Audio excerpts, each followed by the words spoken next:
Baik, Auda, kembali bersama kami lagi di Rompai Pagi seperti yang dijanjikan. Ya. Sekarang kita perkenalkan tetamu kita yang akan memperkatakan mengenai dengan segmen bahasa dan kesusastraan Melayu pada pagi ini. Kesusastraan Melayu pada pagi ini, cerita lisan murut, kesejajarannya, maafkan saya, dengan cerita lisan lain.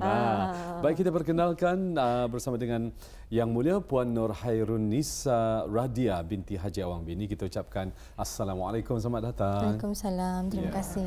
Jadi apa kabar? Maafkan saya tadi salah sebut ya. Jadi kita akan sehat ya Puan ya pada pagi ini. Jadi cerita lisan murut, kesejajaran dengan cerita lisan lain.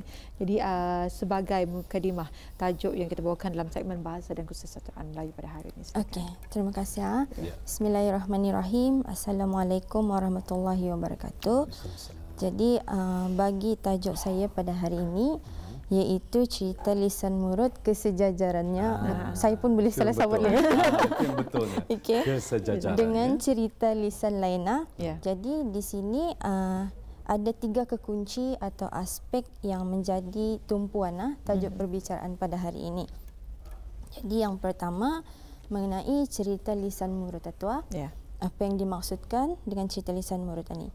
Jadi cerita lisan murut ini ialah beberapa buah cerita yang dikumpul oleh dan didokumentasi baik daripada saya lakukan sendiri, jadi dari penelitian saya penyelidikan yang dilakukan atau yang sudah terhimpun dalam mana-mana sumber. Jadi maksudnya yang pernah dilakukan oleh orang yang terdahulu daripada saya.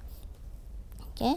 Kemudian yang kedua, kesejajaran itu dalam tajuk saya ini pula bermaksud ingin mengenal atau identifikasi atau kita ni melihat jika terdapatnya kesamaan atau kemiripan dari segi plot cerita atau bahasa lainnya jalan cerita lisan itulah ataupun aksi yang dilakukan di dalam cerita lisan tersebut Dan kemudian yang ketiga, cerita lisan lain itu bermaksud cerita lisan daripada puak-puak yang ada di Brunei. Seperti yang kita sebut tadi dalam di Brunei ni ada 7 puak. Ada 7 puak. Jadi dibandingkan cerita lisan itu dengan cerita lisan puak yang lain untuk melihat kemiripannya tu.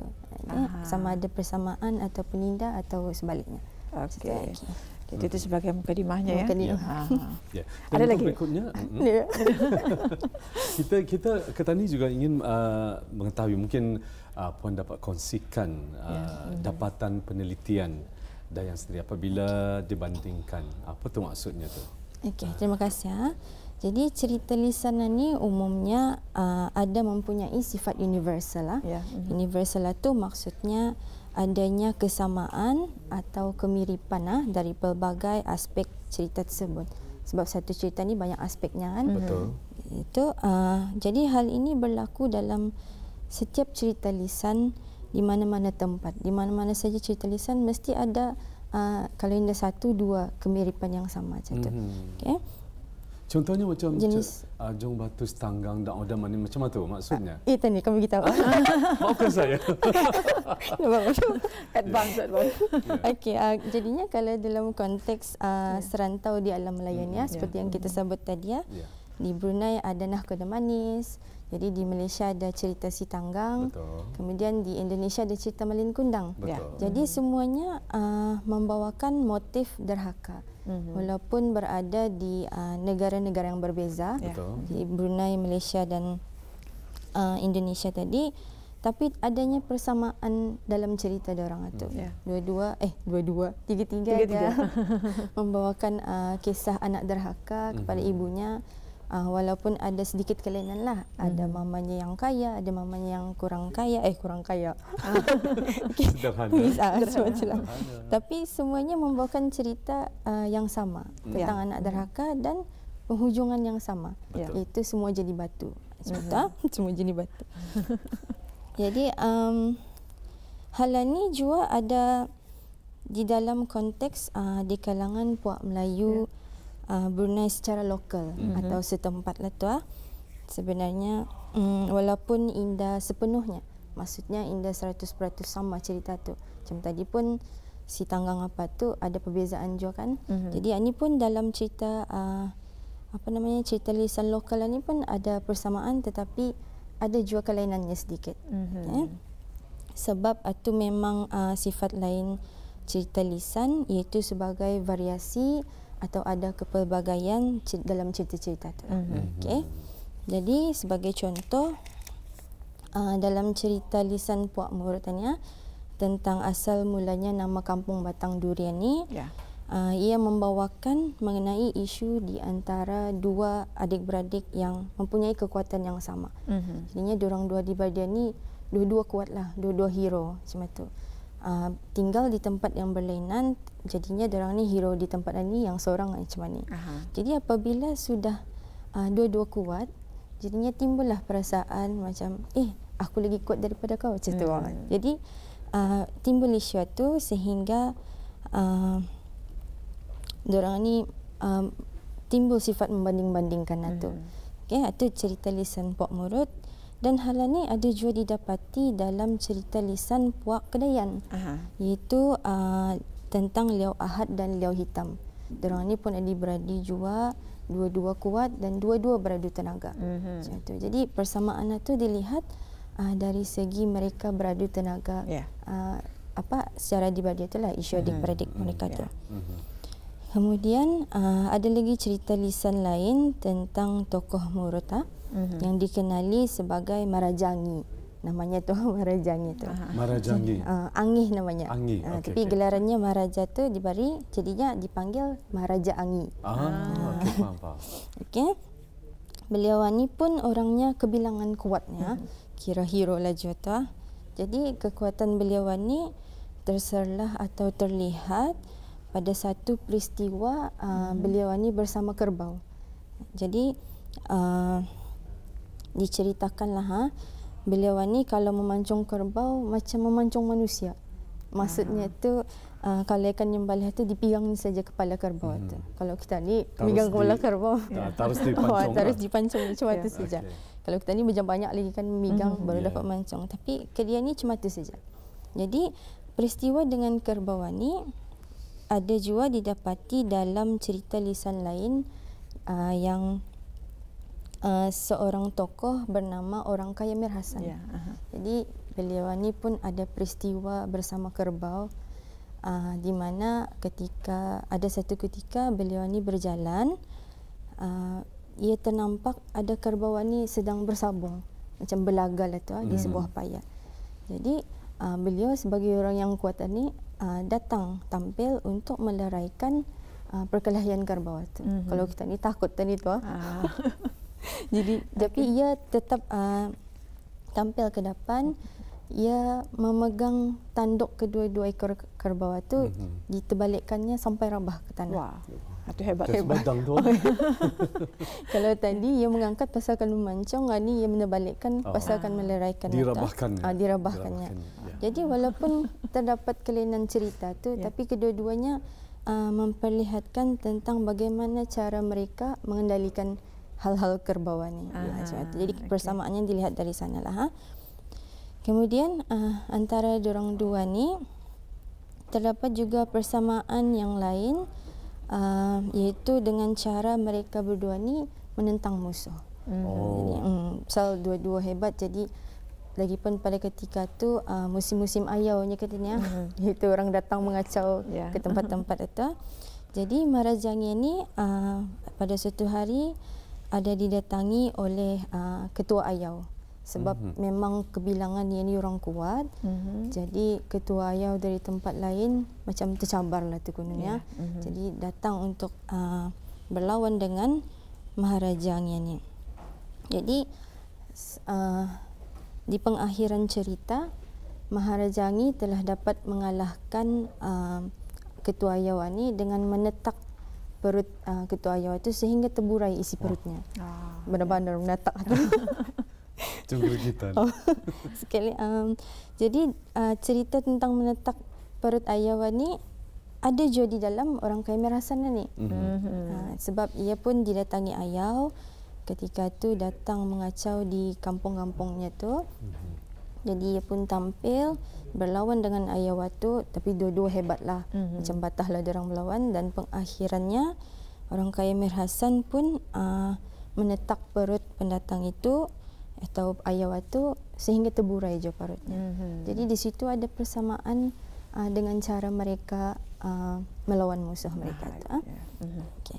Kemudian dari segi persamaan kekuatan yang lain juga dilihat dalam cerita lisan Murut tentang seorang yang bernama Latok Bangau.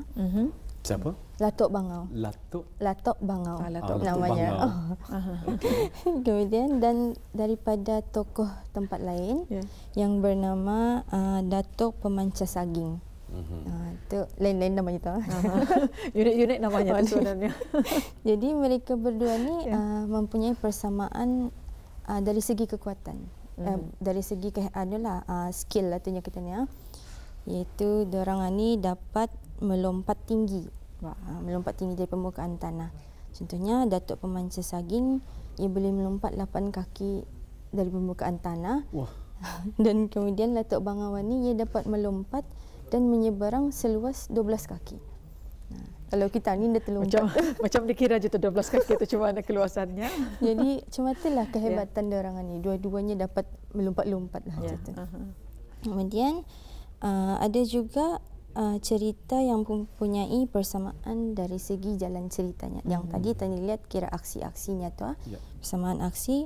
Dan ada juga yang dari segi jalan cerita, iaitu contohnya cerita lisan Murut tentang Latok Bangau ni lagi. Latok Bangau ni ia ada satu ketika kampungnya ni telah diserang oleh Ayau. Ayau ni pun bersenapang lah masa tu, kira macam moden kali sini. Kira senapang patah. Senapang patah. Jadinya apabila Ayau tu menimbak, terkena Yin dia terkena. Pasal dia masa tu maybe di tempat lain lah. Jadi yang terkena orang kampung, dan orang kampung tu kanak-kanak kecil. Jadi apabila ia tahu, ia pun marahlah. Jadi ia tampil dan membubut apanya kita ni tu, tampil untuk berhadapan dengan Ayau tu. Tapi ternyata Ayau ni takut. Sebab orang kuat kan mengagak. Jadinya Ayau ni lari, ia pun mengejar Ayau ni. Dikejarnya sampai ke sebuah sungai, dan di sana ia menghabiskan membunuh Ayau ni lah. Jadi itu cerita Latok Bangau. Dan cerita pasal kejar-mengejar ni ada juga didapati di dalam cerita lisan tentang Panglima Galis. Itu salah seorang tokoh Puak lain je lah. Ia ni pun apabila datang Ayau ke kampungnya, ada apa tu namanya, sama je Ayau ni, ia lepas berlawan ia kalah, ia lari. Tapi Panglima Galis ni nepos hati lah tu katanya. Jadi dibubutnya sampai ia ke laut. Di sana ia berlawan lagi sekali sehingga musuhnya ni kalah.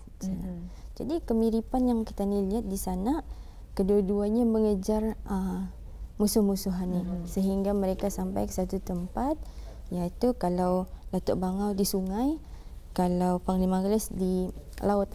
Jadi dua-duanya berakhir di air. Dari situ kemiripan yang dilihat. Kemudian selain daripada yang kita ni tadi cerita pasal hero-hero kan tu. Jadi ini dari segi penamaan tempat pun ada persamaan. Jadi contohnya asal mulanya Kampung Labu di Temburong yang diambil bersempena nama binatang sebenarnya. Bukan buah. Bukan, nama binatang. Mungkin buah itu versi yang lain kan. Jadi pada suatu hari ada sekumpulan orang kampung lah. Masa tu diorang berada di sawah diorang. Jadi ketika di sana tu mereka terjumpa seekor binatang yang mereka gelar sebagai labo. Dalam bahasa diorang labo, bahasa Murut labo. Itu yang bermaksud binatang seperti tikus atau basingnya kita ni. Jadi apabila melihat binatang itu yang masa tu saiznya agak besar daripada yang biasa, jadi diorang pun heran, dan kemudian tempat itu pun belum ada nama. Jadi diorang mengambil nama bersempena dengan binatang yang diorang lihat satu. Okay. Jadi itu cerita di cerita Puak Murut. Jadi dalam satu cerita lagi, hal ini ada juga persamaan dengan cerita asal mulanya Bukit Lamunin. Bukit Lamunin. Jadi Munin itu sebenarnya pun nama binatang, iaitu yang diorang panggil sebagai musangnya kita ni. Jadi ada satu ketika penduduk kampung didatangi oleh binatang ni, Munin ni. Jadi oleh kerana peristiwa itu terjadi, mereka pun mengambil nama binatang itu untuk menjadi nama tempat. Itu di antara perbandingannya, perkongsian dalam penelitian mengenai dengan tajuk yang kita bawakan pada pagi ini, iaitu cerita lisan Murut kesejajarannya dengan cerita lisan lain. Jadi sebenarnya banyak yang kita dapat tahu dan juga menemukan lagi ilmu. Jadi oleh kerana kita kesuntukan masa pada hari ini dalam segmen bahasa dan kesusastraan Melayu, mungkin boleh kita bawakan lagi di minggu hadapan, ya. InsyaAllah. Dan teringat dengan satu kisah juga yang punya jalan cerita sama, tapi nama beza. Kalau versi Melayunya bawang putih bawang merah, kalau bahasa Inggeris versi Inggerisnya Cinderella. Happy ending lah. Tapi apapun, kepada tetamu kita, narasumber kita pada hari ini, kami ucapkan ribuan terima kasih dengan penjelasan dengan segmen bahasa dan kesusastraan Melayu yang kita bawakan pada hari ini. Terima kasih sekali lagi Puan. Assalamualaikum. Waalaikumsalam warahmatullahi wabarakatuh.